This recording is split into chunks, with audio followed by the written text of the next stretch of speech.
जज्बा न्यूज में हूं आकाश न्याजी। जिला गुजरात में ईद के मौका पर परमिशन के बगैर गैर कानूनी तौर पर आसमानी झूले लगाने वालों के खिलाफ पुलिस और जिला इंतजामिया मुतहरक हो गई और ऐसे दो मुकदमात थाना कुकराली पुलिस और थाना मंगोवाल पुलिस ने दर्ज किए हैं।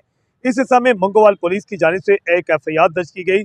इन्फोर्समेंट इंस्पेक्टर अल्तमश सिकंदर की जिला कौंसिल के अफीसर हैं, इनकी मदीयत में एक FIR दर्ज की गई है मंगोवाल में, जहां पर सरकारी वेटरनरी के करीब आसमानी झूला जिसकी परमिशन इजाजत नहीं ली गई थी, अल्लाह वडाया सकना मुल्तान हाल मुकीम मंगोवाल इसको छापा मारकर जिला इंतजामिया के अफीसर ने वहां पुलिस नफरी गिरफ्तार किया है और आसमानी झूला उसे भी कब्जा में ले लिया है।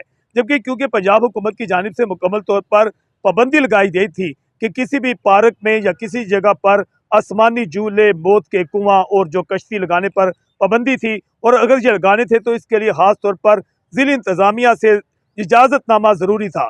मगर थाना कोटला के इलाका, जहां कुकराली के इलाका में, वहां भी एक ऐसा वाकया पेश आया। वहां पर भी बताया जाता है कि एक ऐसा झूला लगाया गया था जहां पर इजाजत नहीं ली गई थी।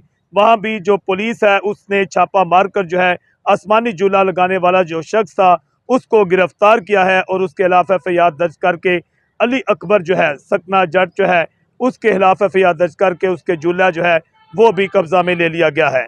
जज्बा न्यूज से मैं हूं आकाश न्याज।